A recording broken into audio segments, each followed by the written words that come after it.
Yuk belanja di Tarbiyah Sunnah Mart. Dengan belanja di Tarbiyah Sunnah Mart, Anda turut berpartisipasi dalam dakwah yang diselenggarakan YTS. Assalamualaikum warahmatullahi wabarakatuh.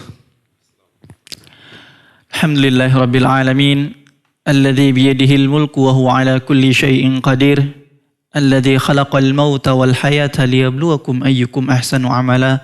Asyhadu an la ilaha illallah wahdahu la syarikalah wa asyhadu anna Muhammadan abduhu wa rasuluhu la nabiyya ba'dah. Ya ayyuhalladzina amanu taqullaha haqqa tuqatih wa la tamutunna illa wa antum muslimun. Ya ayyuhan nasu taqu rabbakumul ladzi khalaqakum min nafsin wahidah wa khalaqa minha zawjaha wa batha minhuma rijalan katsiran wa nisaa. Wattaqullaha alladzi tasaaluna bihi wal arham innallaha kana 'alaikum raqiba. Amma ba'd, fa inna asdaqal hadithi kitabullah wa khairal hadi hadi Muhammadin sallallahu alaihi wasallam wa syarral umuri muhdatsatuha wa kullu muhdatsatin bid'ah wa kullu bid'atin dhalalah wa kullu dhalalatin finnar. Alhamdulillah, segala puji bagi Allah yang telah memberikan kita banyak nikmat sehingga kita bisa bertemu kembali di program Teladan Rasul yang alhamdulillah insyaallah kita akan masuk ke sesi ketiga pada pagi hari ini. Salawat serta salam mari kita panjatkan kepada Nabi Muhammad sallallahu alaihi wasallam, juga kepada seluruh keluarganya, putra-putrinya, istri-istrinya, seluruh sahabatnya tanpa terkecuali. Semoga kita semua dikumpulkan bersama mereka di dalam surga Firdaus. Amin ya rabbal alamin. Ada sebuah peristiwa yang menakjubkan. 50 hari sebelum kelahiran Rasulullah Sallallahu Alaihi Wasallam, yang insya Allah kita akan bahas bagaimana kelahiran Rasulullah Sallallahu Alaihi Wasallam. Namun ada sebuah peristiwa yang sangat menakjubkan. Kira-kira peristiwa apa itu? Yaitu peristiwa Abrahah al-Habasyi yang dengan pasukannya yang sangat besar, 60.000 pasukan. Ya, dengan 9 ekor gajah, dalam riwayat lain dikatakan 13. Ya, dan yang paling besar bernama Mahmud. Ya, jadi nama gajahnya ini Mahmud. Ya, tapi antum ketika ada yang bernama Mahmud ini jangan berkecil hati gitu ya. Ada banyak Mahmud ya. Nah, di sini ada Mahmud yang disebut sebagai gajah terbesar milik Abrahah. Ya. Yang peristiwa yang besar ini merupakan tanda-tanda kelahiran manusia terbaik yang berjalan di atas muka bumi, khairul bashar, yaitu Nabi Muhammad sallallahu alaihi wasallam. Bagaimana kejadiannya, bagaimana peristiwanya? Wakil Raja Najasyi di Yaman, yaitu Abrahah As-Sabbah Al-Habasyi. Nama lengkapnya Abrahah As-Sabbah Al-Habasyi.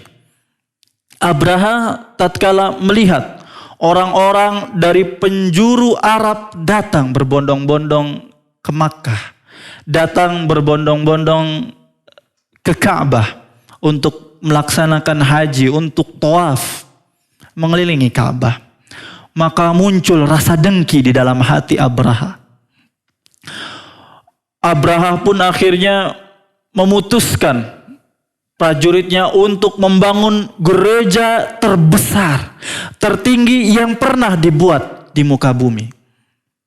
Maka dibuatlah gereja bernama Al-Qulais. Ya, gereja Al-Qulais ini sangat tinggi. Ya, maka disebut dengan Qulais karena dia diambil dari Qalansua. Ya, Qalansua itu bahasa Indonesianya adalah peci. Ya, orang-orang tatkala melihat puncak dari gereja Al-Qulais, maka pecinya akan jatuh. Itu maka disebut sebagai gereja Al-Qulais.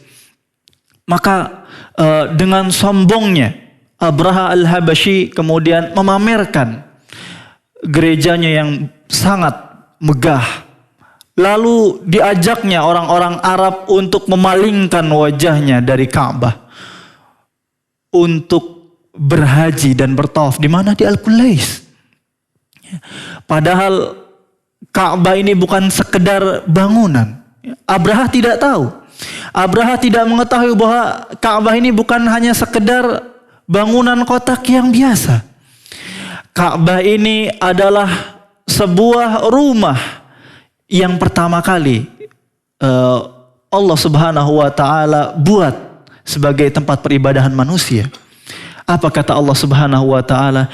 Inna awwala baitin wudi'a lin-nas Inna awwala baitin wudi'a lin-nas lalladzi bi Bakkata mubarakan wa hudan lil alamin. Kata Allah Subhanahu wa taala di surat Al-Imran ayat 96. Sesungguhnya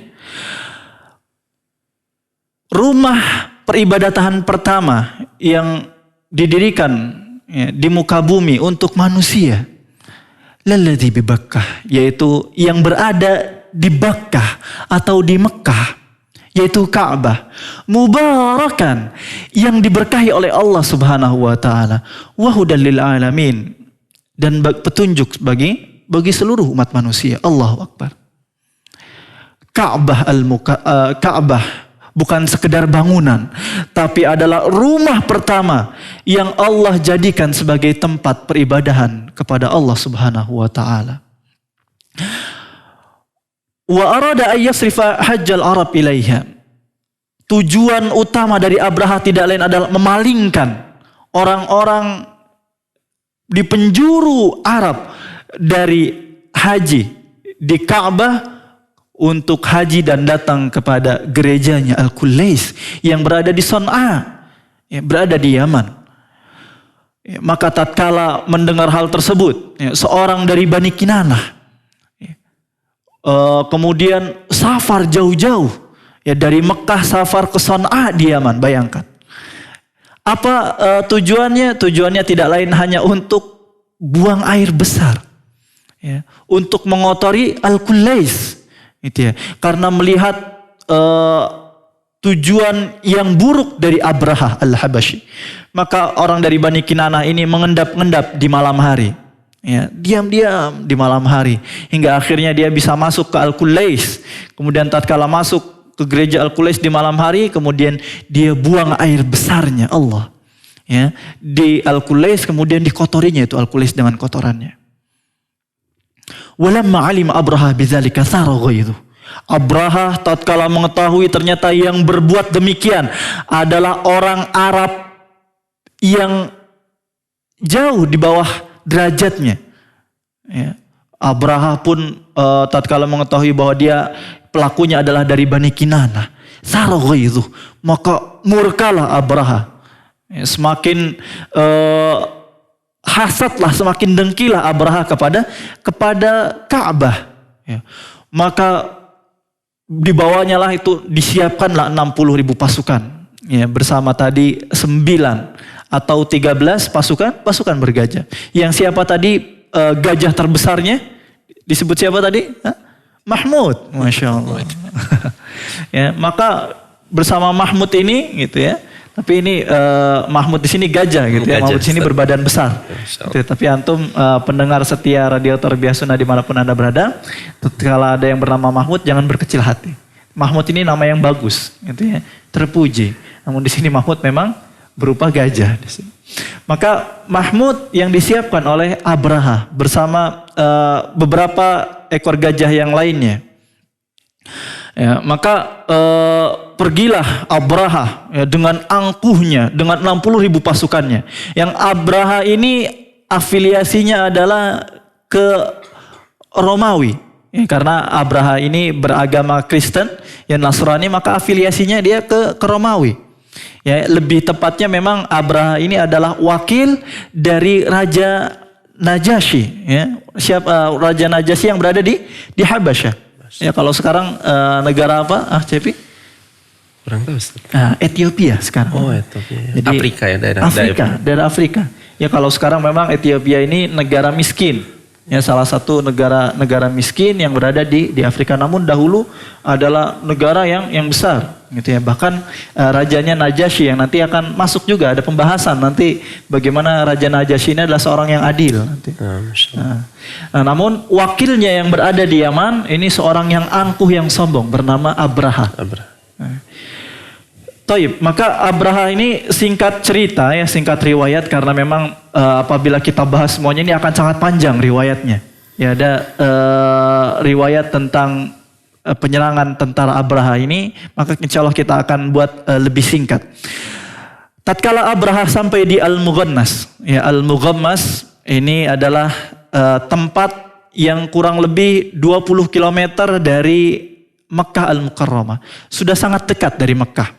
Ya, maka di perjalanan Abraha, ya tatkala di perjalanan dari Yaman, ya dari Son'a tadi, ya sampai ke Al-Mughammas, itu Abraha bertemu dengan beberapa kabilah-kabilah Arab yang mereka berusaha untuk memerangi Abraha karena mereka punya asabiyah, punya rasa ta'assub, ya sama-sama dari bangsa Arab, dan mereka memuliakan Ka'bah. Maka tatkala mengetahui Abraha yang ingin menghancurkan Ka'bah, kabilah-kabilah di sekitar Arab ini marah. Ya, di antaranya ada kabilah Himyar, ya dengan pemimpinnya ada Dzunafar. Maka Dzunafar ini dengan beberapa pasukan dari kabilah Himyar kemudian melawan Abraha. Ya bersama nanti pasukan-pasukan yang lain, namun sia-sia perlawanan Dzunafar. Karena pasukan yang dibawa oleh Abraha ini sangat besar, 60.000 pasukan. Ya, tidak ada kemampuan dari orang Arab, ya apalagi kabilah-kabilah yang kecil yang terpisah ketika itu orang Arab, ya, untuk menghadapi 60.000 pasukan dari Abraha.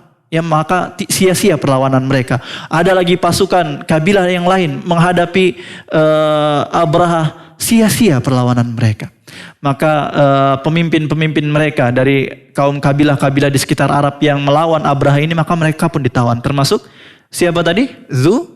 Dzunafar. Ya, Dzunafar ini perlu dicatat ini karena dia punya bagaimana andil dia memperjuangkan gitu ya, Ka'bah Al-Mukarramah. Maka sampai tadi di Al-Mughannas, ya di Al-Mughannas Abraha pun istirahat ya dengan pasukannya untuk mempersiapkan gajah-gajahnya. Ya, tadi disiapkanlah Mahmud, kemudian juga dengan jumlahnya 9 antara 13 dalam riwayat yang dikatakan oleh para ulama. Ya. Maka tatkala beristirahat di Al-Mughannas, Abraha mengirim ya seorang utusannya. Jadi dikirim pasukan kecil yang dipimpin oleh Al-Aswad bin Maqsud. Ya, Al-Aswad bin Maqsud ini memimpin pasukan kecil berkuda. Tujuannya apa? Tujuannya adalah sebagai muqaddimah, ya untuk mengetahui keadaan di Mekkah Al-Mukarramah. Maka dikirimlah oleh Abraha dari Al-Mughammas. Maka pergilah Al-Aswad bin Maqsud ini ke Mekkah. Lalu apa yang dilakukan oleh Al-Aswad bin Maqsud? Maka dirampaslah, ya diambillah itu onta-onta yang ada di sekitar Ka'bah. Ya, sangat banyak onta-onta di sekitar Mekkah Al-Mukarramah, maka diambil onta-onta tersebut lalu ditawan, dibawa kembali ke Al-Mughammas, ya menuju ke Abraha. Dan di antara onta-onta yang ditawan tadi adalah di situ ada onta milik pemimpin dari Quraisy, pemimpin dari Mekah. Siapa itu? Cepi, pemimpin Mekah tatkala itu? Tidak lain adalah kakek Nabi. Abdul Muttalib. Abdul Muttalib, sahih. Ya, karena Abdul Muttalib ini adalah pemimpin dari Mekah, pemimpin dari Quraisy. Jadi Nabi Muhammad SAW ini memang nasabnya sudah sangat mulia.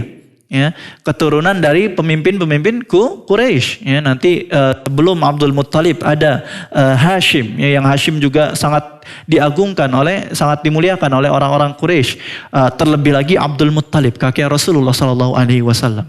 Ya, di antara onta-onta yang ditawan tadi ada ontanya Abdul Muttalib, ya 200 ekor.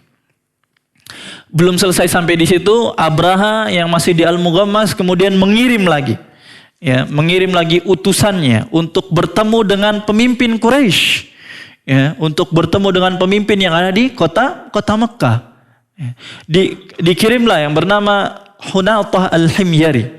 Ya, Hunatah al-Himyari ini dikirim untuk bertemu dengan Abdul Muttalib. Maka pergilah Hunatah al-Himyari untuk berdialog dengan pemimpin Quraisy di situ, ya, untuk pemimpin Ka'bah, yaitu Abdul Muttalib. Maka sampailah Hunatah al-Himyari di kota Mekah, ya, di Ka'bah, maka bertemu dengan Abdul Muttalib. Lalu tatkala terjadilah perbincangan, ya, dengan Hunatah al-Himyari dengan Abdul Muttalib. Maka tatkala sampai di situ, apa perkataan Abdul Muttalib yang sangat terkenal, ya, ketika berbicara dengan utusannya dari Abraha. Apa kata Abdul Muttalib? Kata Abdul Muttalib, "Ma'indana lahu qital." Ya, sesungguhnya kita tidak akan memerangi pasukannya Abraha. Karena Abdul Muttalib mengetahui, ya, kekuatan pasukan dari Abraha, ya, dan kaum-kaum kabilah sebelum ketika di perjalanan kabilah-kabilah Arab, ya, dari tadi Himyar dan kabilah-kabilah lain sudah berusaha untuk menghadang Abraha, tapi sia-sia usaha mereka karena besarnya pasukan Abraha. Maka apa kata Abdul Muttalib? Abdul Muttalib, ya, selaku pemimpin Mekah memutuskan untuk tidak memerangi Abraha, tidak memerangi pasukan bergajah. Sanukhalli bainahu wa bainal bait. Ya, kita akan persilahkan, ya, Abraha untuk menghancurkan Ka'bah. Ini pernyataan Abdul Muttalib, ya, kepada Hunatah al-Himyari. Maka apa kata Hunatah? Fantalik ma'i ila Abraha. Ya, kalau begitu, ayo kita pergi ke Abraha. Ya, kita bertemu dengan pemimpin kami, yaitu Abraha. Maka pergilah Abdul Muttalib, ya, dengan Hunatah al-Himyari menuju ke Abraha yang ada di Al-Mughammas. Ya, singkat riwayat, singkat cerita, bertemulah Abdul Muttalib, ya, dengan Abraha. Diperkenalkanlah bagaimana Abdul Muttalib di depan Abraha. Ya. Bagaimana diperkenalkannya Abdul Muttalib? Kata seseorang yang memperkenalkannya ketika itu, "Ayyuhal Malik, hadza sayyidu Quraisy." Wahai tuanku, yang datang ini adalah pemimpin Quraisy. Ya. Sahibu airi Makkah, yang mempunyai onta-onta yang sangat banyak di Makkah. Alladzi yut'imun nas fis sahli wal wuhushi fil jibal, yang selalu memberi makan manusia, ya, sangat sering memberi makan manusia, ya, entah itu di lembah maupun di gunung, ya. Yasta'dzinu alaika, ya, pemimpin Quraisy ini meminta izin untuk bertemu denganmu, wahai Raja Abraha. Maka diizinkanlah bagi Abdul Muttalib untuk bertemu Abraha. Abdul Muttalib, ya, yang memang perawakannya azim, ya, wawasim. Abdul Muttalib ini seorang yang azim, seorang yang gagah perkasa, yang besar, ya, wawasim. Memang perawakannya, kemudian mukanya Abdul Muttalib ini sangat tampan, ya, sangat tampan. Maka tatkala Abraha melihat karisma, melihat haibah dari Abdul Muttalib, Abraha pun akhirnya kagum, ya, hingga akhirnya Abraha pun turun dari singgasananya. Allah, ya, Abraha turun dari singgasananya, kemudian duduk di hamparan karpet bersama Abdul Muttalib. Kenapa? Karena Abraha melihat bagaimana karismanya, aura dari Abdul Muttalib. Ya, bahwa ini adalah seorang pemimpin yang karismatik.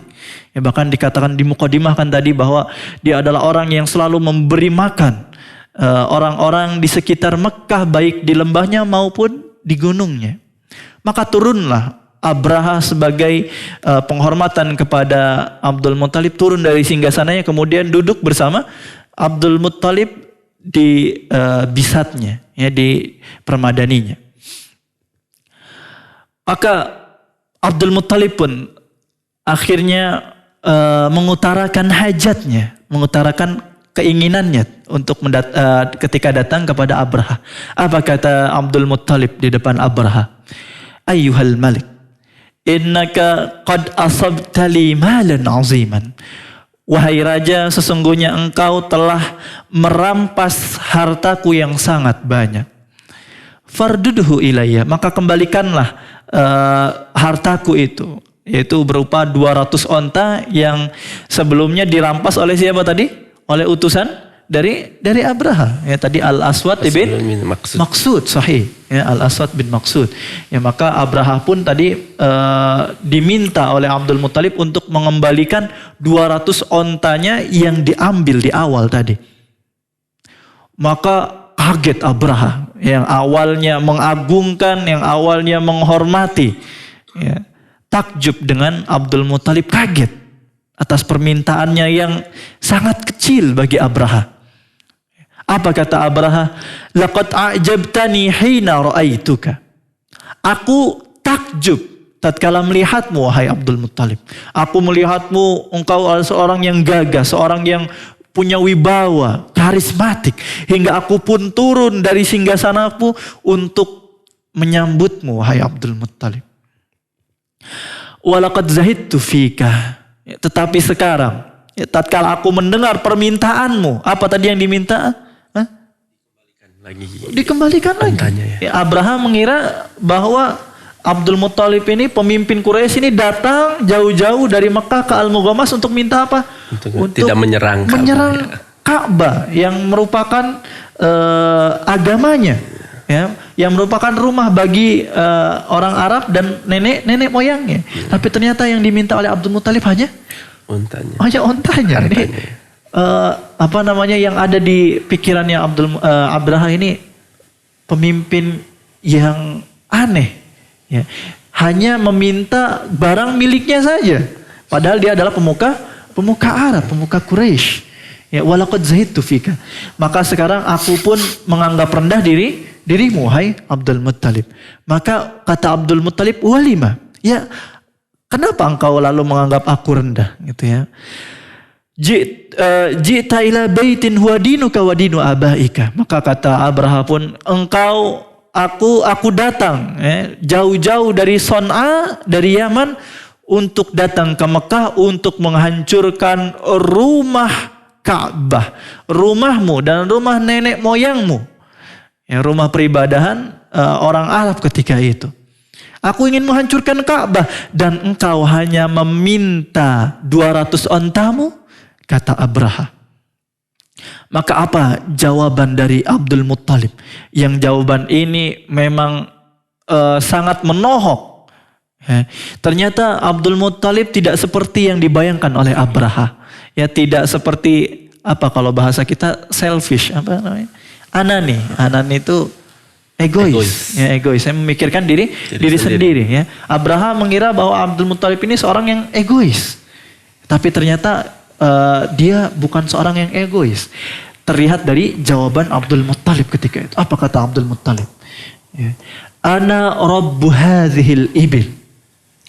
Ya, sesungguhnya aku adalah pemilik, adalah tuan bagi 200 ekor untaku.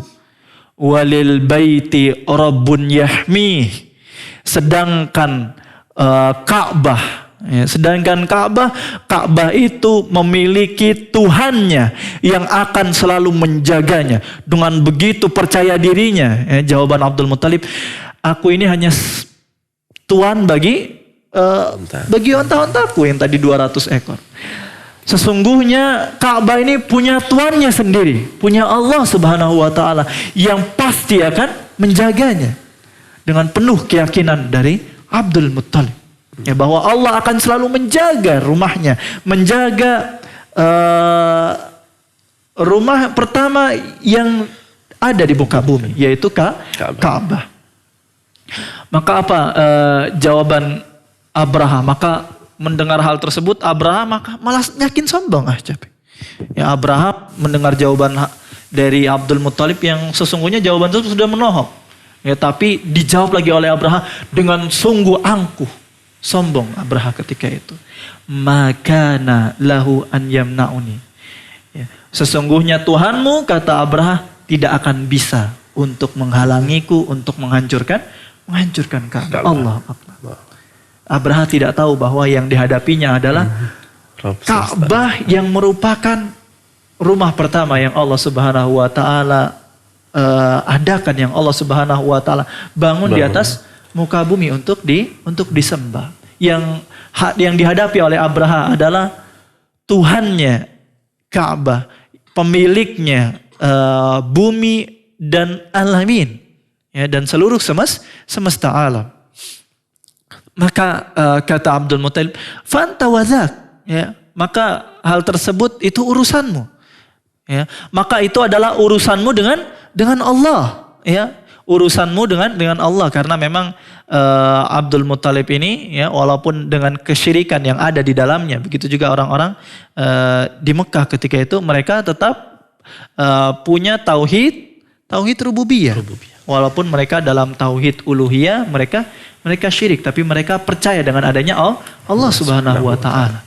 Ya, percaya bahwa Ka'bah ini adalah rumahnya Allah Subhanahu wa taala yang wajib diagungkan. Ini kepercayaan mereka. Maka itu adalah urusan wahai Abraha dengan Allah Subhanahu wa taala. Ya. Maka Abraha pun berikan unta-untanya Abdul Muttalib. Maka Abdul Muttalib pun pulang dengan bergegas menuju ke Mekah. Ya. Tatkala pulang ke Mekah, maka disuruhlah kaum Quraisy, ya, untuk pergi, untuk keluar dari Ka'bah dan keluar dari Mekah, membawa anak-anak dan istri-istri mereka, membawa putra-putri mereka keluar dari Mekah. Karena Abdul Muttalib tahu bahwa mereka tidak punya kemampuan untuk menghadapi Abraha. Maka disuruhnya seluruh orang-orang yang berada di Mekah, orang-orang Quraisy, keluar dari rumahnya, ya, untuk keluar di sekitar gunung-gunung yang ada di Mekah. Ya.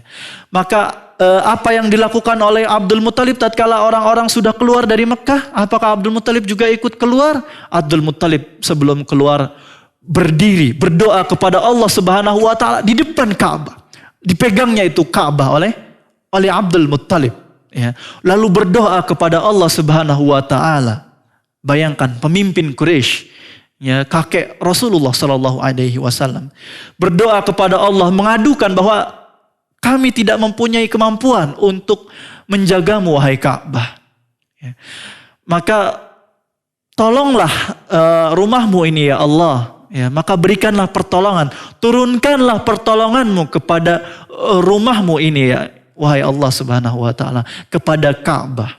Lalu Abdul Muttalib setelah berdoa kepada Allah dengan begitu khusyuknya, ya, di hadapan Ka'bah beserta beberapa orang dari kaum Quraisy, kemudian Abdul Muttalib bersama orang-orang Quraisy pun keluar. Lalu apa yang terjadi? Yang terjadi, ya, tatkala doa dari Abdul Muttalib tadi, maka Allah Subhanahu wa taala kabulkan doa tersebut. Falamma kana fi wadi Mahsir bainal Muzdalifah wa Mina barakal fil. Ya, maka tatkala pasukan bergajah tadi, ya, Mahmud, ya, pasukan Mahmud tadi, pasukannya Abraha yang di dalamnya ada 9 sampai 13 ekor unta, 9 sampai 13 ekor gajah yang diketuai oleh gajah yang paling besar bernama Mahmud. Ya. Kemudian tatkala sampai, ya, dari Mughammas mulai berjalan sampai di tempat lembah bernama Mahsir. Perlu dicatat nih, ketika sampai di lembah Mahsir, ya, barakal fil, ya, Mahmud bersama kawan-kawannya kemudian duduk, gajahnya duduk, ya, tidak ingin bergerak. Ya, tatkala diarahkan, ya, ke Mekah, diarahkan ke Ka'bah, tidak mau gajah tadi, ya. Mahmud dan kawan-kawannya dari kaum gajah tadi tidak mau untuk menyerang Ka'bah. Maka orang-orang pun kaget ketika itu. Tatkala dihadapkan ke utara, kemudian ke selatan, kemudian ke timur, gitu ya. Gajah-gajah ini mau, ya. Ya, ACP. Jadi ya, gajah-gajah ini yang diketuai tadi siapa? Oleh Mahmud. Ya. Kalau diarahkan ke utara, ke selatan, kemudian ke timur, mau jalan. Ya, terlebih kalau diarahkan ke Yaman, ini arah pulang larinya cepat. Itu ya, langsung berjalan dengan cepat. Ini Mahmud dan kawan-kawan demikian ya. Orang-orang pasukannya Abraha kemudian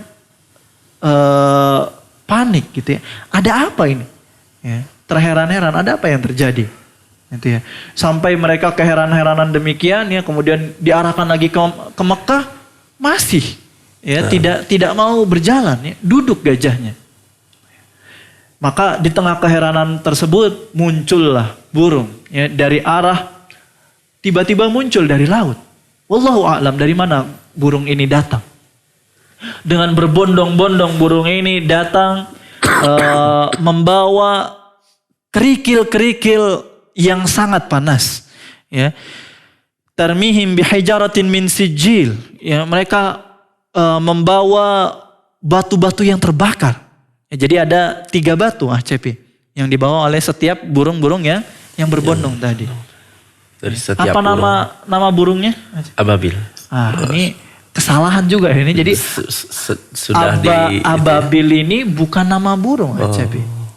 Jadi kalau antum cari di nanti kamus misalkan gitu ya. Ababil itu bukan jenis burung. Ya. Jadi dalam bahasa Arab ya, toyron ababil itu artinya burung yang berbondong-bondong. Ababil itu artinya berbondong-bondong.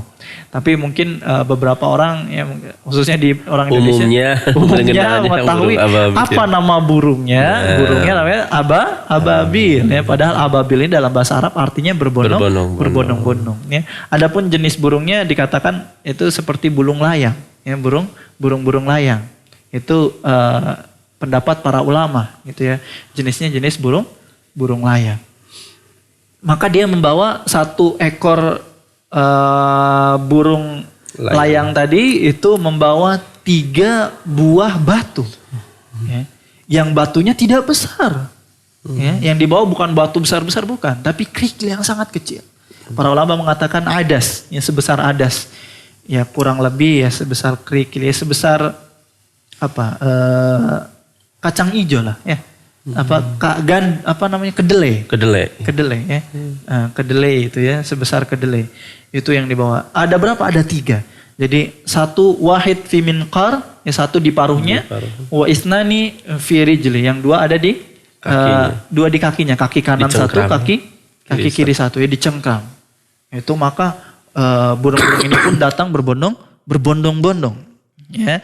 Fatarmihim bihijaratin min sijil faja'alahum ka'asfim ma'kul. Ya, maka burung-burung ini pun akhirnya melempari batu-batu yang dibawanya. Ya, 3 batu tadi yang dibawanya yang kecil-kecil. Ya, maka orang-orang pasukan bergajah tadi yang terkena batu yang dilemparkan oleh burung-burung layang tadi, maka mereka pun seperti ka'asfim ma'kul. Ya, seperti daun-daun yang dimakan oleh ulat. Ya, bagaimana bentuknya daun-daun yang dimakan oleh ulat? Bolong-bolong. Itu keadaan dari pasukan bergajah. Maka Allahu Akbar ya. Setiap ada pasukan yang terkena kecilnya batu yang tadi dikirimkan oleh burung layang ya, toyran ababil tadi ya, burung yang berbondong-bondong tadi, itu langsung hangus. Ya. Setiap pasukan kena hangus, dia hancur. Allahu Akbar. Ini panasnya batu yang dibawa oleh burung itu. Namun apakah semua pasukan tadi hancur oleh Allah Subhanahu wa taala? Tidak, jadi benar. Ya, jadi tidak semua pasukan tadi terkena dengan batu-batu yang dikirimkan oleh toyran ababil. Apa gunanya? Di antaranya adalah sebagai bentuk ujian, ya. Kemudian juga sebagai tanda kebesaran dari Allah Subhanahu wa taala. Kemudian juga sebagai azab dari Allah Subhanahu wa taala kepada pasukan bergajah. Ya, sebagai bukti kebesaran Allah Subhanahu wa taala. Maka Allah tidak hancurkan seluruh pasukan bergajah tadi pada satu waktu. Tapi agar orang-orang tahu bagaimana kehancuran sisa-sisa tentara bergajah tadi. Bahkan dikatakan dalam riwayat ada beberapa tentara yang hidup sampai zamannya Aisyah. sampai zamannya Aisyah. Berarti puluhan tahun setelah kejadian itu. Ya mungkin mereka sudah sepuh-sepuh ya, sudah minta-minta pasukan bergajah tadi.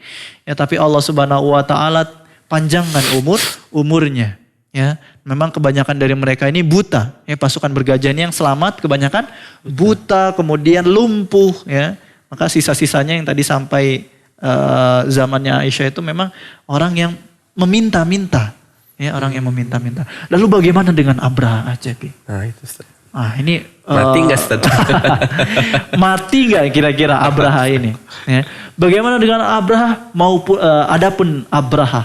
Ya, maka Allah Subhanahu wa taala ingin berikan azab bagi Abraha. Maka Allah tidak hancurkan Abraha. Allah tidak berikan kerikil tadi mengenai Abraha. Ya, maka Abraha pun selamat dari kerikil. Ya.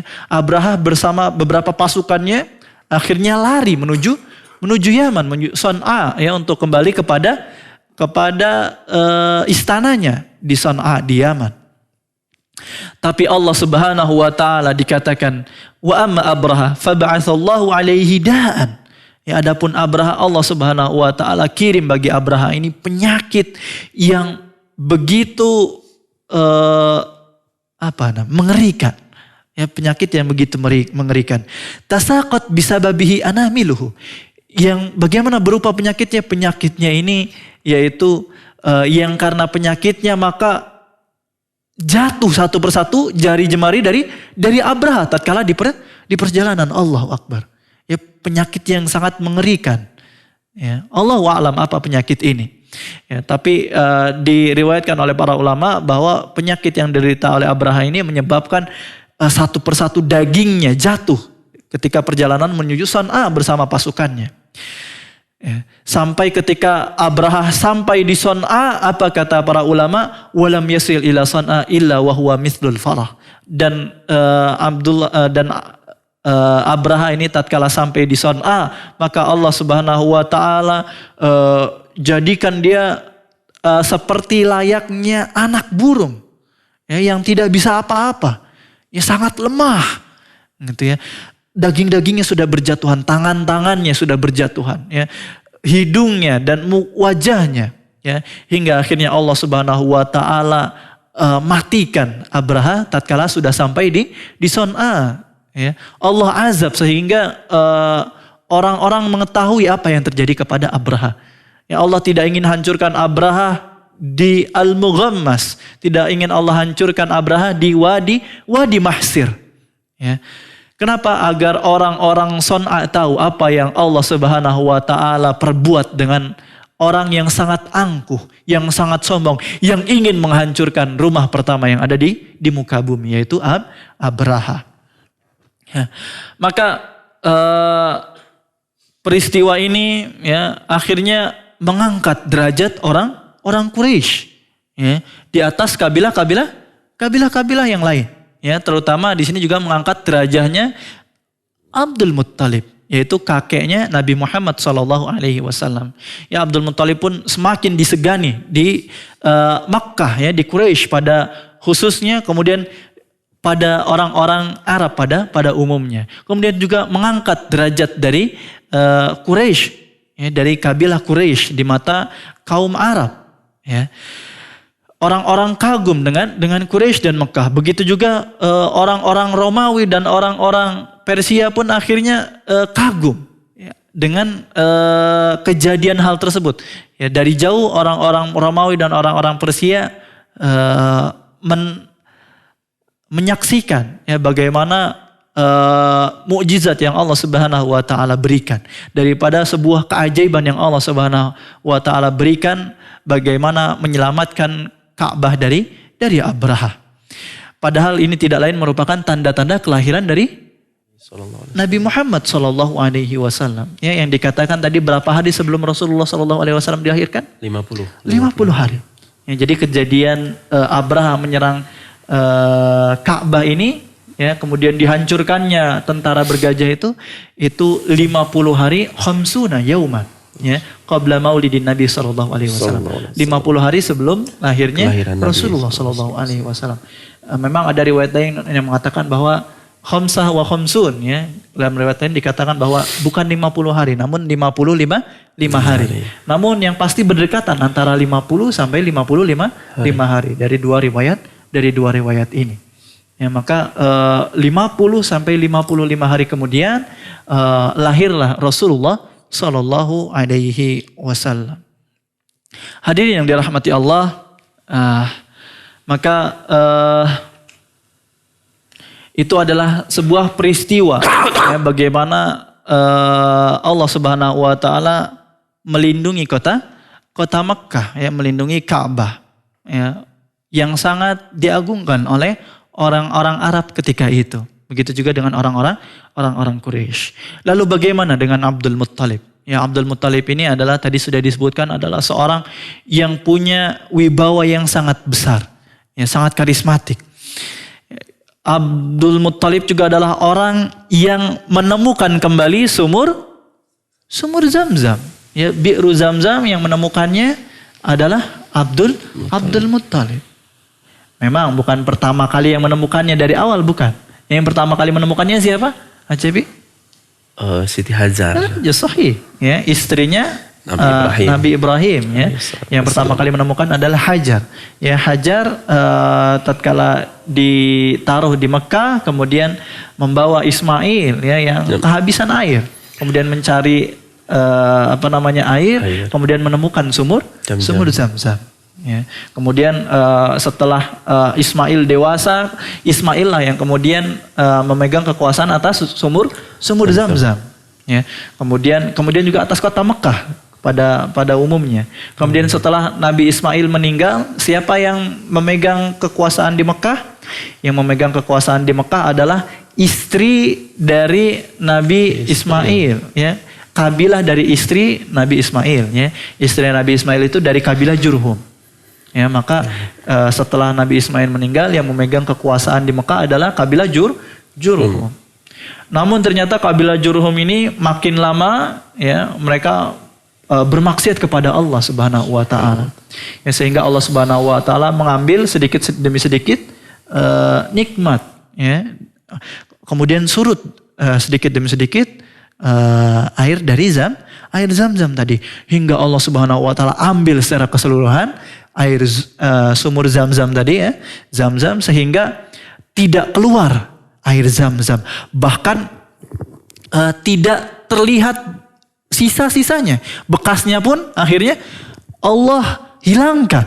Ya, karena apa? Karena kemaksiatan yang dilakukan oleh orang-orang yang ketika itu berada di Mekah. Ya, maka hati-hati tatkala kita punya banyak nikmat dari Allah Subhanahu Wa Taala, maka apabila Allah Subhanahu Wa Taala memberikan mengambil nikmat tersebut, ya, mungkin pada kondisi sekarang ini Cepi, itu ya, orang-orang yang setiap harinya mungkin mempunyai pendapatan yang Allah luar biasa, gitu ya, mungkin dari perdagangannya, ya, dari pekerjaan-pekerjaan yang lainnya. Maka kita introspeksi diri, kita muhasabah. Kenapa Allah Subhanahu Wa Taala menurunkan wabah berupa corona ini? Ya. Maka kita harus introspeksi diri. Maka bisa jadi ini adalah maksiat yang kita perbuat, ya, karena kita selama ini berbuat banyak maksiat, sehingga Allah Subhanahu Wa Taala ambil nikmat-nikmat tersebut dari kita, ya, sehingga kita harus berada dalam kondisi yang seperti sekarang ini. Maka segera kita bertaubat kepada Allah Subhanahu Wa Taala. Maka begitu juga dengan air Zamzam tadi, hingga akhirnya ditemukan oleh Abdul Muttalib melalui mimpinya. Abdul Muttalib bermimpi, kemudian mimpinya tersebut mengarahkan untuk menggali Zamzam, ya, disertai dengan satu orang anaknya bernama Al-Haris. Ya, jadi Abdul Muttalib ini tatkala menggali sumur Zamzam, mencari sumur Zamzam, ya, yang mendapat mimpi tadi, petunjuk melalui mimpi, maka digalinya sumur Zamzam bersama anaknya Al-Haris.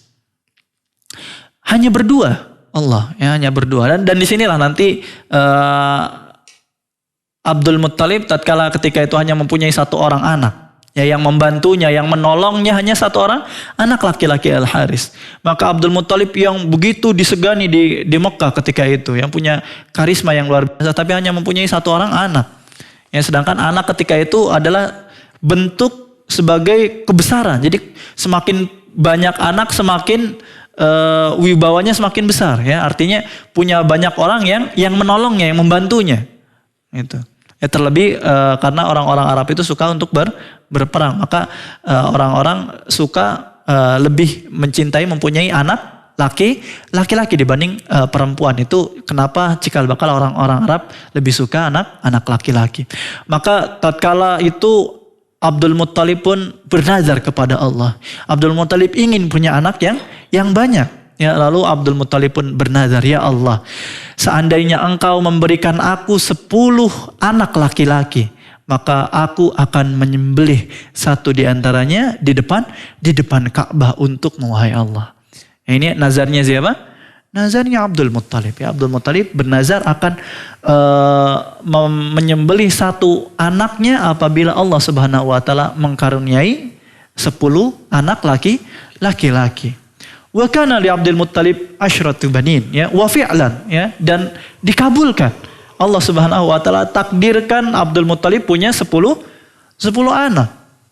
Ya, 10 anak. Allahu Akbar, ya. Jadi tadi sunat nazarnya apa tadi? Menyembelih satu. Akan menyembelih satu apabila diberikan 10 anak laki-laki, dan Allah kabulkan. Ya, Allah takdirkan Abdul Muttalib punya 10 anak. Siapa saja 10 anak laki-laki Abdul Muttalib? Di antaranya ada Abu Talib. Kemudian ada Abu Lahab. Ini perlu dicatat. Ya. Kemudian setelah Abu Talib, Abu Lahab, ada Hamzah. Kemudian ada Abdullah, ya, bapaknya Nabi Muhammad SAW.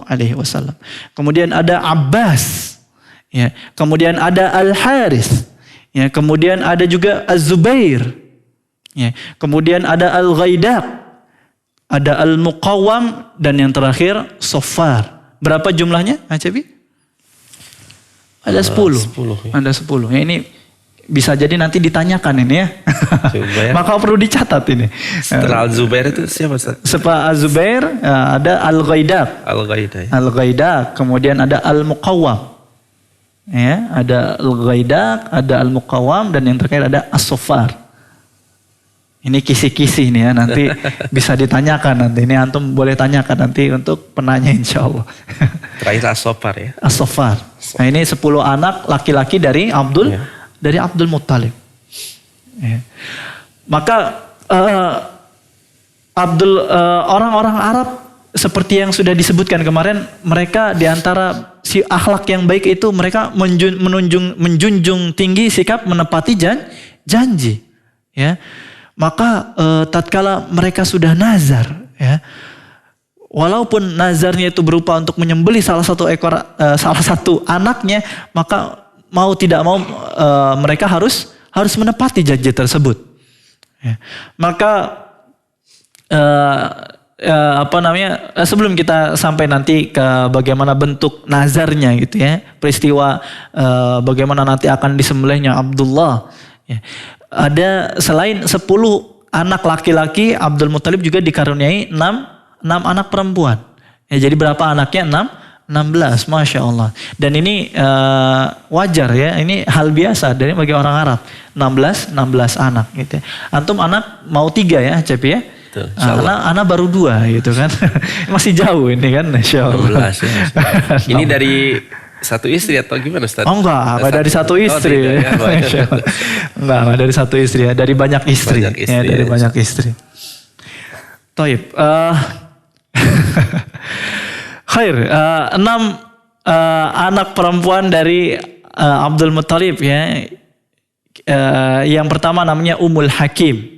Ya, Ummul Hakim, kemudian ada juga Atikah, ya, ada Atikah, kemudian ada Barrah, ya, kemudian juga ada Sofiyah, ada Arwa, kemudian ada yang terakhir ada Umaymah. Ini adalah 6 anak perempuan dari Abdul Muttalib.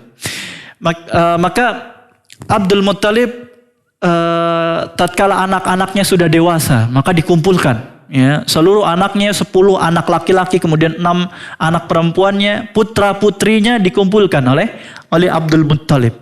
Lalu dikatakanlah oleh Abdul Muttalib, "Nah, Sesungguhnya aku sudah bernazar kepada Allah Subhanahu wa taala akan menyembelih satu di antara kalian apabila anak-anak laki-laki putra-putraku sampai berjumlah 10 anak. Ya, sesungguhnya aku akan menyembelih satu di antara 10 anak laki-lakiku. Satu di antara 10 putraku, kata Abdul Muttalib. Maka apa jawaban dari anak-anaknya? Sami'na wa ata'na. Kami taat wahai ayahanda. Ya, lakukan apa yang kau nazarkan kepada Allah Subhanahu wa taala. Lihat bagaimana patuhnya anak-anak Abdul Muttalib, ya. Maka fakataba asma'ahum fil qidah. Maka Abdul Muttalib pun menyuruh anak-anaknya untuk menuliskan nama-nama mereka pada anak-anak panah. Ya, untuk diun nih. Jadi undian orang-orang Arab jahiliyah terdahulu itu dengan anak panah. Ya, dimasukkan nama-namanya kemudian dituliskan pada anak-anak panah. Ya, dituliskan 10, ya, wa'atahum hibal. Maka anak-anak panah yang jumlahnya 10 tadi diberikan kepada siapa? Kepada berhala Hubal. Ya, tadi dipersembahkan kepada Hubal. Ya, untuk ada orang yang memang kerjanya hanya menjaga Hubal kemudian untuk mengocok tadi, ya, di dalam Ka'bah. Jadi memang Hubal ini berada di dalam Ka'bah. Yang kemarin sudah kita bahas, ya. Hubal ini adalah berhala pertama yang dibawa oleh siapa? Cevi masih ingat atau tidak? Catatannya Ustaz. Masya Allah. Masya Allah. Oleh siapa? Lupa lagi Ustaz.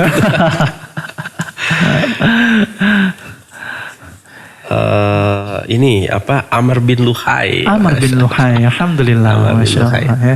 Ini karena mencatat, ya, maka perlu dicatat. Amr bin Luhai al-Makhzumi. Ya, Amr bin Luhai al-Makhzumi yang pertama kali membawa Hubal ke dalam Ka'bah.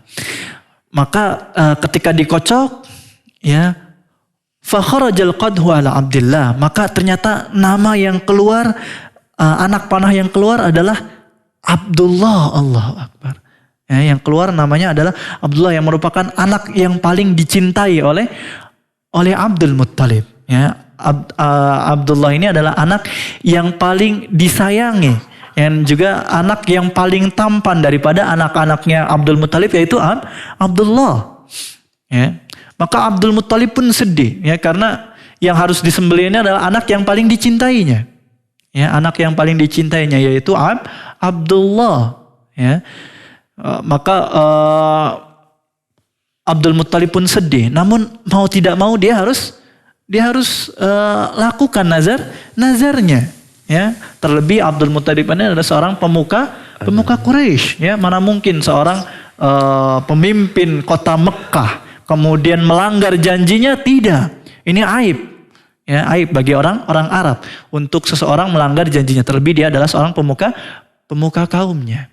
Ya, mau tidak mau Abdul Muttalib, secinta apapun Abdul Muttalib kepada Abdullah, dia harus membunuh anaknya. Maka Abdul Muttalib pun ambil pedang, ya, kemudian dibawanya lah itu Abdullah, ya, untuk disembelih di mana? Di Ka'bah. Ya. Tapi di tengah jalan tatkala ingin menyembelih Abdullah, ya, famana'ahu Quraisy, orang-orang Quraisy pun mencegahnya, ya, mencegah Abdul Muttalib. La taf'al ya Abdul Muttalib, jangan kau lakukan nazarmu ini wahai Abdul Muttalib. Ya. Wallahi inil af'al, ya, aku harus tunaikan nazarku, aku harus penuhi nazarku. Ya, maka orang-orang Quraisy, ya, pemuka-pemukanya pun menahan Abdul Muttalib. Abdul Muttalib membangkang. Abdul Muttalib mengatakan, aku harus tunaikan nazarku ini. Ya, lalu anak-anaknya pun mulai mencegahnya. Ya, Abu Talib, ya, yang juga anak seibu seayah. Jadi memang ada sebuah keistimewaan Abu Talib dibanding paman-paman Nabi Muhammad yang lain. Kenapa? Karena Abu Talib ini adalah anak dari Abdul Muttalib yang seibu dan seayah.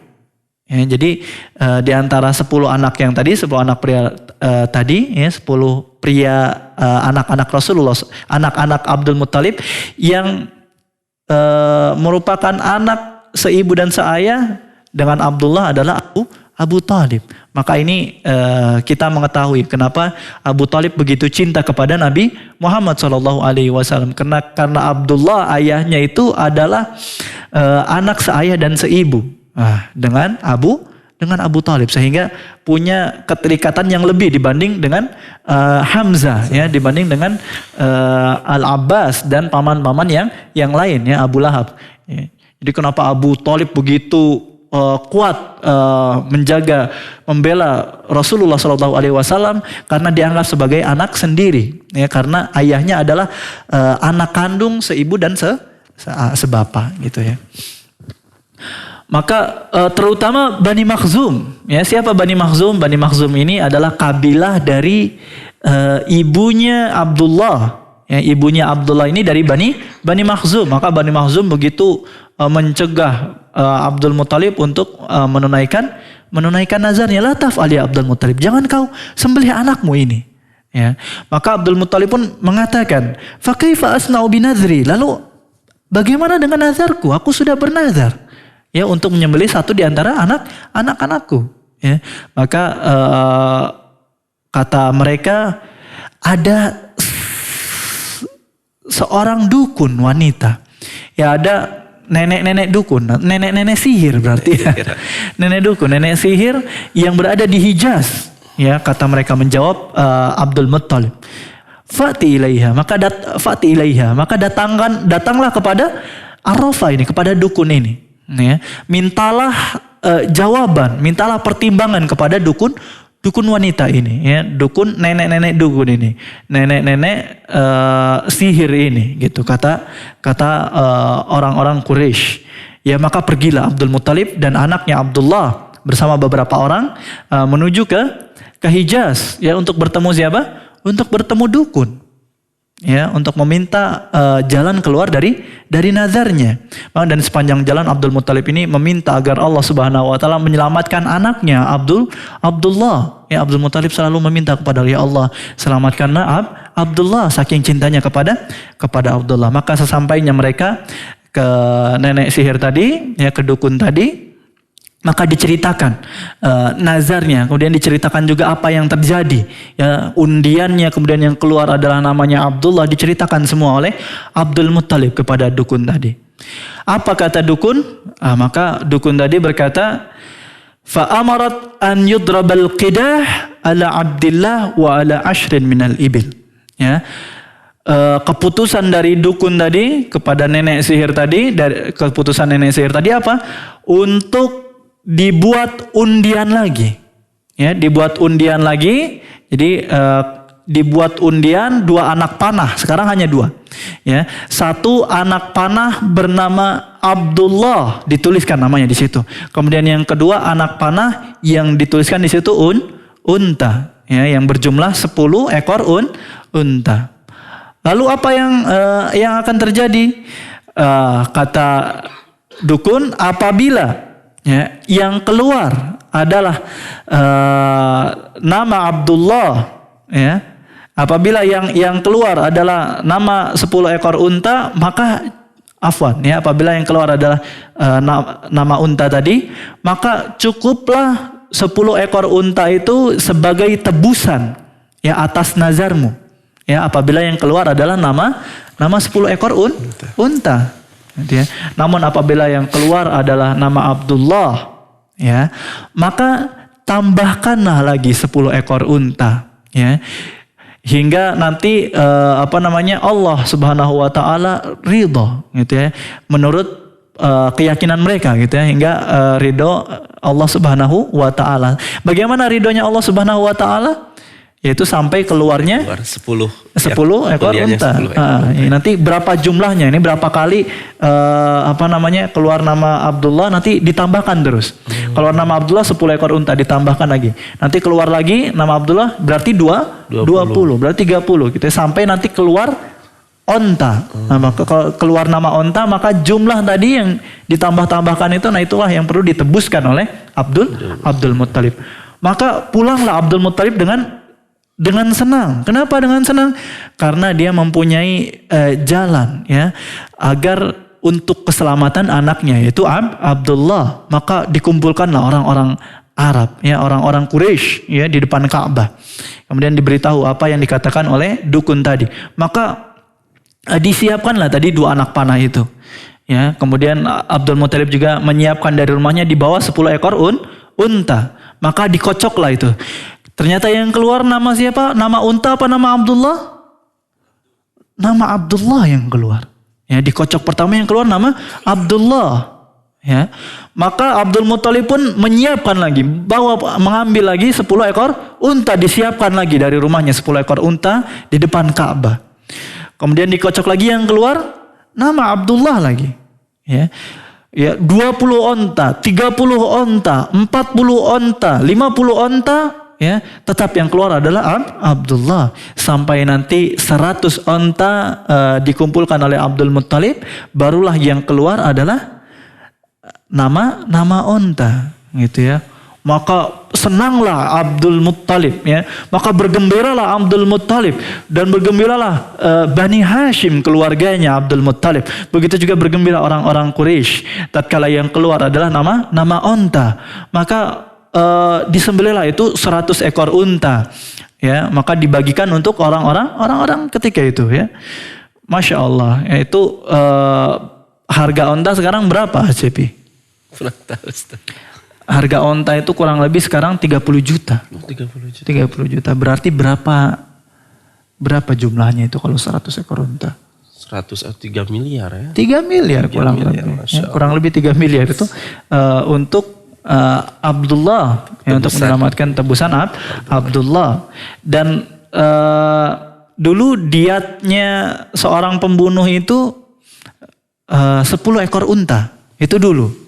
Ya, namun setelah peristiwa ini, ya, setelah peristiwa kejadiannya Abdullah yang akan disembahkan kepada Allah Subhanahu wa taala, kemudian diganti dengan 100 ekor unta, maka berganti, ya, semenjak itu diat pun berganti menjadi 100, ya, begitu juga sekarang, ya, sampai akhirnya ditakrir oleh Islam, ya, akhirnya disyariatkan dalam Islam bahwa seorang yang membunuh maka diatnya adalah 100 ekor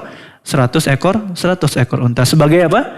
Sebagai tebusan, ya. Allahu Akbar. Maka bergembiralah tadi bagaimana gembiranya Abdul Muthalib, ya, dengan hidupnya Abdullah, selamatnya Abdullah, ya.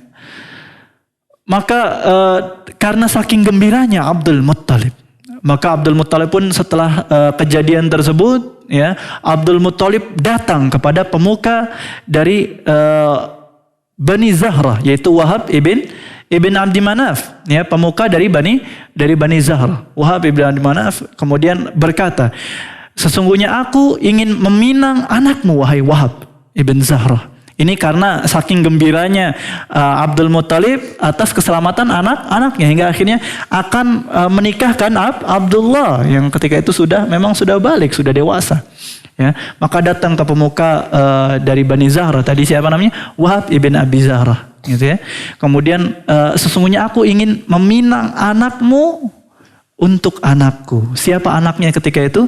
Aminah. Yang merupakan wanita yang paling diidamkan oleh orang-orang Quraisy, baik fisiknya, baik nasabnya, ya, keturunannya, begitu juga dengan akhlaknya. Ya, bagaimana seluruh keutamaan Aminah tadi, ya, sehingga Aminah ini sangat diidolakan oleh orang-orang Quraisy untuk dinikahi. Maka dipinanglah oleh Abdul Muthalib untuk anaknya Abdullah. Maka di sini ada 2 kegembiraan. Yang pertama adalah kegembiraan bagaimana Abdul Muthalib mendapatkan anaknya selamat, ya, anaknya selamat dari nazarnya, kemudian ditebus dengan 100 ekor unta. Kemudian kebahagiaan yang kedua adalah bagaimana anaknya kemudian dinikahkan dengan Aminah. Allahu Akbar. Ya. Tapi ternyata pernikahan ini tidak berjalan begitu lama, ya. Maka tatkala Aminah hamil, ya, Abdullah pun kemudian dikatakan dalam riwayat kharaja tajran ila Syam. Ya, Abdullah kemudian pergi ke Syam untuk berniaga, untuk berdagang. Fa'aqbala fi airi Quraisy, ya, membawa onta-onta kafilah Quraisy. Fanazala bil Madinah wa huwa marid fatuwfiya biha. Maka tatkala Abdullah ini beristirahat di Madinah, ya, dengan membawa barang dagangannya dari Syam, ya, dari Suria, gitu ya. Kemudian beristirahat di Madinah, ternyata Abdullah kemudian mendapatkan suatu penyakit, kemudian meninggallah Abdullah di Madinah, ya. Ketika itu Rasulullah SAW masih di dalam kandungan Aminah. Jadi beberapa bulan sebelum Rasulullah SAW dilahirkan, ayahnya meninggal, ya, di Madinah. Allahu Akbar, ya. Maka Rasulullah SAW pun menjadi seorang yang yatim, ya. Dalam dikatakan oleh para ulama, ya, wa jami'u ma khalafahu Abdullah khamsatu ajmal, yang ditinggalkan, ya, warisan yang ditinggalkan oleh Abdullah ini untuk anaknya, ya, begitu juga untuk istrinya Aminah, hanya berupa khamsatu ajmal, ya, 5 ekor unta, ya, wa qit'atu ghanam, begitu juga beberapa ekor kambing, ya, wa jariyatun habasyiyah ismuha Barakah, dan seorang budak hamba sahaya dari Habasyah yang bernama Barakah, ya, yang kunyahnya kita semua mengenalnya, itu Ummu Aiman, ya. Ummu Aiman itu kunyah dari Barakah, yang merupakan hadinatun Nabi SAW, yang merupakan pengasuh dari Rasulullah SAW, yang nanti mengasuh Rasulullah SAW. Itu merupakan bagaimana sedikitnya bagaimana asal-usul kejadian, ya, bagaimana terjadinya peristiwa sebelum kelahiran Rasulullah SAW. Allahu Akbar, ini belum cukup ini waktunya. Kita belum membahas bagaimana kelahiran Rasulullah SAW. Perlu tambahan waktu atau bagaimana? Dicukupkan? Mungkin ada seri yang keduanya. Seri kedua, insya Allah. Nanti insya Allah kita akan bahas lagi bagaimana kelahirannya, berarti, ya. Proses kelahirannya. Proses kelahiran dari Rasulullah SAW, gitu, ya. Kemudian juga nanti mungkin bagaimana Rasulullah SAW disusui, gitu, ya. Siapa saja yang menyusui, dan bagaimana Rasulullah SAW beranjak dewasa, gitu, ya. Karena waktunya mungkin tidak cukup, gitu, ya. Tapi mungkin itu yang bisa Ana sampaikan. Wassallallahu ala nabiyina Muhammadin wa ala alihi wa sahbihi ajmain. Ya, tafadhal Cepi. Ya, syukran Ustaz atas pemaparan materinya atau pembahasan tentang awal atau kisah-kisah yang sebelum kelahiran Rasulullah SAW. Dan ikhwatiman azanillah wa iyyakum, para pendengar dan pemirsa dimanapun antum berada, silakan bagi antum yang akan bertanya langsung kepada Ustadz mengenai sejarah atau yang menyertai kelahiran Nabi Muhammad SAW, ataupun pertanyaan-pertanyaan seputar sirah nabawiyah, silakan bisa mengirimkan pertanyaannya melalui nomor 0811 227 1476 atau melalui nomor telepon di nomor 02286862637. Baik, sudah ada telepon yang masuk. Halo, assalamualaikum. Waalaikumsalam warahmatullahi wabarakatuh. Ya, dengan Ibu siapa, di mana? Iya, di Melongrin. Iya, Ibu Yati, silakan. Gini Ustaz, kalau cara kita bersyukur terus kepada Allah, apakah kita harus mengucapkan selalu alhamdulillah atau berzikir? Harus mengucapkan berulang-ulang atau terus berzikir, terus itu caranya bersyukur, Ustaz? Gitu aja, Ustaz. Baik, caranya bersyukur ya Ibu, ya. Iya, Yati dari Melongrin. Itu saja pertanyaannya, Ibu. Iya, Ustaz. Baik. Jazakumullahu khairan. Assalamualaikum warahmatullahi wabarakatuh. Assalamualaikum warahmatullahi wabarakatuh. Baik, silakan Ustaz. Taib. Apakah cara bersyukur hanya dengan mengulang-ulang kalimat Alhamdulillah. Taib. Para pendengar Radio Tarbiyah Sunnah dimanapun Anda berada, cara bersyukur memang tidak hanya cukup dengan mengucapkan Alhamdulillah. Ya. Tidak cukup dengan hanya mengucapkan Alhamdulillah. Walaupun memang alhamdulillah ini adalah salah satu bentuk bagaimana kita rasa syukur kita kepada Allah Subhanahu wa taala. Tatkala kita mendapatkan nikmat dari Allah Subhanahu wa taala, kita hendaknya mengucapkan alhamdulillah, segala puji bagi Allah. Sesungguhnya ini semua adalah dari karunia Allah Subhanahu wa taala. Hadza min fadli rabbi. Sesungguhnya ini dari karunia Allah Subhanahu wa taala. Tapi apakah cukup? Tidak cukup, jamaah. Ya, tidak cukup. Kita juga harus mensyukuri nikmat tersebut dengan cara apa? Dengan cara kita beribadah kepada Allah Subhanahu wa taala dan tidak bermaksiat kepadanya. Ya. Cara kita mensyukuri nikmat Allah Subhanahu wa taala adalah dengan cara menggunakan nikmat-nikmat tersebut, ya, untuk meningkatkan ibadah kita kepada Allah dengan mensedekahkannya kepada orang lain, untuk memberikan nafkah kepada keluarga kita. Kita nikmati untuk menguatkan kita dalam beribadah kepada Allah Subhanahu wa taala. Kita niatkan tatkala kita menggunakan nikmat-nikmat ini adalah untuk menguatkan kita beribadah kepada Allah Subhanahu wa taala. Tatkala kita makan, kita niatkan agar kita semakin kuat untuk beribadah kepada Allah, tidak hanya sekedar makan. Tatkala kita tidur, kita niatkan ya bahwa tidur kita adalah untuk menguatkan kita ya esok agar lebih kuat lagi beribadah kepada Allah Subhanahu wa taala, salat kepada Allah Subhanahu wa taala. Ini adalah bentuk syukur kita. Jangan sampai ketika kita mendapatkan kenikmatan dari Allah Subhanahu wa taala kita mengucapkan alhamdulillah, dan sebagian besar kaum muslimin tatkala mendapatkan kenikmatan mereka mengucapkan alhamdulillah, namun mereka tidak bersyukur kepada Allah Subhanahu wa taala dengan bentuknya seperti apa? Yaitu dengan bermaksiat kepada Allah. Maka tatkala mendapatkan nikmat, gaji yang berlimpah, tatkala mendapatkan mobil yang mewah, rumah yang megah, ya, kendaraan-kendaraan yang mahal, ya, lalu tapi mereka menggunakannya di jalan maksiat kepada Allah Subhanahu wa taala, melalaikan mereka dari beribadah kepada Allah Subhanahu wa taala. Maka orang yang demikian tidak dikatakan bersyukur kepada Allah Subhanahu wa taala. Dan bisa jadi orang yang tidak bersyukur kepada Allah Subhanahu wa taala, Allah Subhanahu wa taala akan ambil nikmat tersebut. Ya. Allah akan ambil nikmat tersebut. Wa man syakara fa innama yashkuru li nafsihi wa man kafara fa inna adabi lasyadid. Ya, barang siapa yang bersyukur maka itu untuk dirinya.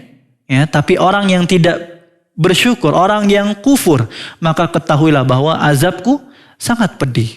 Ya, maka Allah Subhanahu wa taala bisa jadi dengan kekufuran kita, dengan kita tidak ingin bersyukur atas nikmat tersebut, Allah Subhanahu wa taala mengambil nikmat yang telah diberikannya kepada kita. Ya, seperti yang terjadi sekarang ya dengan wabah ini ya, HCP ya, dengan corona yang begitu mewabah sekarang. Ya, bisa jadi ini adalah peringatan dari Allah Subhanahu wa taala. Ini adalah ujian dari Allah Subhanahu wa taala, dan memang setiap ujian itu bisa menjadi dua. Yang pertama bisa menjadi azab, kemudian juga bisa menjadi kebaikan. Bisa menjadi kebaikan. Ya, bisa jadi kebaikan, bisa jadi menjadi azab, bisa menjadi kebaikan. Ya, kapan menjadi azab? Menjadi azab ini bagi orang-orang yang tatkala mendapat ujian tersebut, kemudian dia semakin berpaling dari Allah Subhanahu wa taala, semakin jauh dari Allah Subhanahu. Maka ini adalah azab. Begitu juga tatkala wabah ini datang kepada orang-orang yang kafir, ya, kepada orang-orang yang kufur kepada Allah Subhanahu wa taala. Maka ini berupa azab kepada mereka. Namun ujian ini bisa berupa kebaikan bagi kita, bagi kaum muslimin. Kapan ini menjadi kebaikan? Yaitu tatkala kita mendapatkan ujian berupa wabah corona ini, kita semakin kembali kepada Allah Subhanahu wa taala. Ya, kita semakin mendekatkan diri kepada Allah Subhanahu wa taala. Kita jadi semakin banyak membaca Al-Qur'an tatkala berada di rumah. Ya, tatkala kita bekerja dari rumah, kita banyak meluangkan waktu untuk berzikir, ya, untuk membaca Al-Qur'an dan sholat. Ya. Maka ini menjadi rahmat kepada orang-orang yang beriman, menjadi penghapus bagi dosa-dosa mereka. Ya. Semoga Allah Subhanahu wa taala menjadikan wabah ini sebagai penghapus dosa-dosa kita. Amin ya rabbal alamin. Ya, syukran Ustaz atas jawabannya. Dan kembali kami mengundang kepada para jamaah online dimanapun antum berada, baik yang menyimak melalui radio Tarbiyah Sunnah 1476 AM atau melalui siaran kami di channel YouTube atau Facebook Tarbiyah Sunnah Channel. Bagi antum yang akan bertanya langsung, silakan bertanya kepada Ustadz melalui line telepon di nomor 022 86862637. Dan sudah ada telepon yang masuk. Halo. Ya, assalamualaikum. Waalaikumsalam warahmatullahi wabarakatuh. Dengan ibu siapa di mana? Ibu Nur di Cipuntung. Di mana ibu, Mbak? Di Cipuntung. Baik. Suara radionya bisa dikecilin atau dikecilkan dulu, Ibu. Menyimak melalui telepon saja, Ibu, silakan. Iya, ya. Assalamualaikum Ustaz. Waalaikumsalam warahmatullahi wabarakatuh. Saya mau nanya, saya itu pernah nazar waktu saya sakit ya. Saya bilang gini, ya Allah, bukan penyakit saya, ya Allah, apa saya banyak dosa. Jadi Ibu bilang insya Allah ketika nazar? Ibu ketika nazar bilang insya Allah? Enggak, Masya Allah, ya Allah saya lagi sakit, tolong sembuhkan saya ya Allah. Saya nazar gitu, seandainya saya sakit, saya ini apa banyak dosa ya Allah, apa saya kurang sedekah, apa saya kurang sedekah ke orang-orang ya Allah, saya bilang gitu. Terus saya bilang gini, ya Allah sembuhkanlah penyakit saya, seandainya saya ya Allah sembuhkanlah penyakit saya. Nanti kalau saya sembuh ya Allah, saya akan ada uang bagi-bagi rezeki ke tetangga. Saya sebutkan ini dalam hati saya. Mau bagi-bagi mie instan gitu, Ustaz. Mie instan kepada fakir miskin. Gitu. Kepada tetangga. Oh, tetangga, ya. Disebutkan jumlahnya juga, Bu? Jumlahnya bawah 55. Gimana? Akhirnya jumlahnya berapa, Ibu? Afwan? Jumlahnya maksudnya tetangga-tetangga saya mau saya kasih 5 biji gitu. Oh, gitu. Dalam hati saya. Akhirnya beberapa hari kemudian saya sama Allah dikasih kesembuhan. Sekarang saya sudah sembuh gitu. Apa nazar saya itu, apa saya lakukan yang seperti di hati saya itu tadi, atau saya ganti misalkan yang lebih membutuhkan, saya kasih uang salah satu yang lebih membutuhkan dari tetangga itu, Ustaz. Mau saya kasih uang aja ke salah satu orang itu yang lebih membutuhkan dari tetangga, saya ganti uang gitu. Itu pertanyaan saya. Nah, tadi nazarnya membagikan kardus Indomie gitu ya? Iya. Berapa tadi jumlahnya? Per tetangga 5. Per tetangga 5 kardus ya, insya Allah. Khair. Baik, terima kasih Ibu Nur. Iya. Assalamualaikum warahmatullahi wabarakatuh. Waalaikumsalam. Silakan, Ustaz. Taib, tadi Ibu Nur dari mana tadi? Kurang tahu ya, tadi kurang jelas tadi ya. Tadi Ibu Nur mengatakan ketika sakit bernazar akan memberikan 5 kardus ya? 5 biji. 5 biji ya, ke tetangganya gitu ya. Dan kalau misalkan sekarang diganti oleh sebagian tetangganya yang lebih membutuhkan uang, itu seperti apa? Taib. Khair. Ketika ya Ibu Nur ya sudah bernazar demikian, dan alhamdulillah Allah Subhanahu wa taala ambil penyakitnya, Allah sembuhkan Ibu Nur, maka Ibu Nur wajib untuk menepati nazarnya ya, yaitu membagikan 5 bungkus ya mie kepada tetangga-tetangganya. Tadi bagaimana jumlah dan sigohnya tadi harus sesuai. Itu harus sesuai. Adapun tadi bagaimana Ustaz, apakah saya memberikan kepada orang yang lebih membutuhkan gitu ya? Saya mengetahui mungkin ada orang yang lebih membutuhkan daripada tetangga saya. Nah, itu hal yang lain. Ya, yang wajib dilakukan oleh Ibu Nur adalah menepati nazarnya. Ya, untuk menepati nazarnya. Karena apabila tadi tidak ditepati, maka harus ada kafarah. Ya, ada kafarah dari nazar. Ya, maka Ibu Nur ya ana sampaikan hendaknya ketika alhamdulillah Allah Subhanahu wa taala berikan ya berupa kesembuhan atas penyakit yang diderita oleh Ibu Nur, ya maka Ibu Nur wajib untuk membayarkan nazarnya tadi ya. Berapapun jumlahnya tadi yang disebutkan dalam nazar Ibu, maka itu harus ditunaikan terlebih dahulu. Adapun nanti ternyata ada orang yang lebih membutuhkan, maka itu adalah hal yang lain ya, tapi harus yang dilakukan terlebih dahulu adalah hal yang wajib, yaitu adalah menebus nazarnya tadi, menepati nazarnya, karena menepati nazar itu wajib ya, fardu ya, harus dilakukan dan itu akan diminta oleh Allah Subhanahu wa taala. Maka kerjakan nazarnya tadi terlebih dahulu. Adapun nanti kalau Allah berikan kelimpahan harta lagi, maka bisa ibu sedekahkan kepada orang yang lebih membutuhkan. Wahadam ini mungkin ini yang bisa Anda jawab ya. Sepertinya ada satu lagi ada yang masuk, Ustaz. Satu lagi. Ya. Biasanya cuma 2 pertanyaan. Cuma 2 ya. Ya mungkin cuma karena hadiahnya ada berapa tadi? Ada 2 ya. Juga ya, Masya Allah. Akan susah sih saya nanti kalau milih dari 3 ini, nanti kasihan yang bagus ya, gitu ya. Siap. Khair insyaallah. Kita cukupkan saja dulu saja. Baik. Ya, silakan ditutup aja. Baik.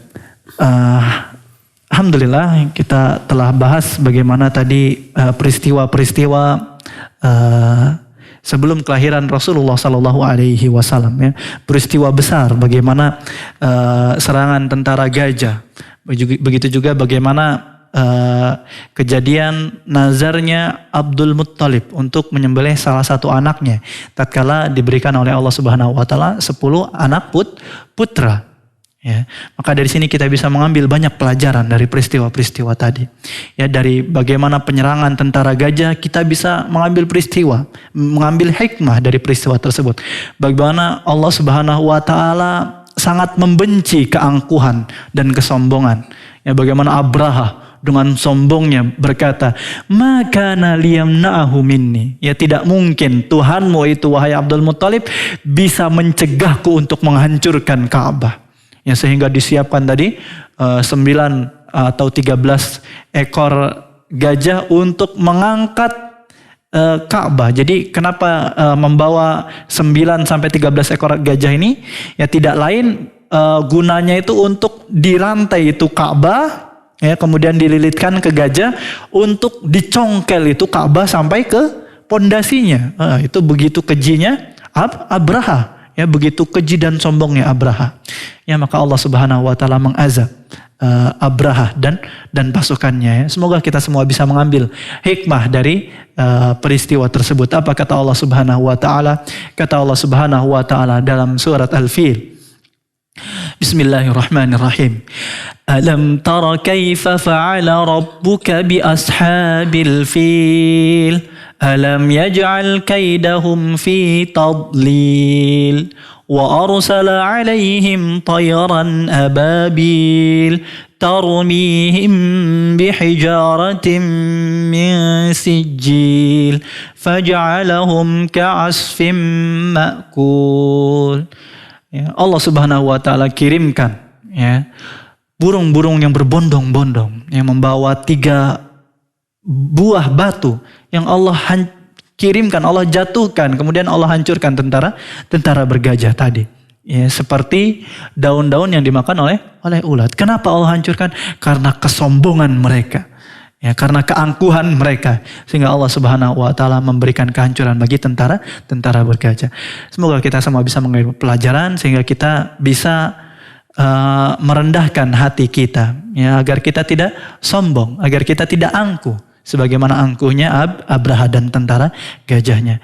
Wa sallallahu ala nabiyina Muhammadin wa ala alihi wa sahbihi ajmain. Aqulu qouli hadza wa astaghfirullahal azim li wa lakum. Astaghfirullahal azim, astaghfirullahal azim, astaghfirullahal azim. Assalamualaikum warahmatullahi wabarakatuh.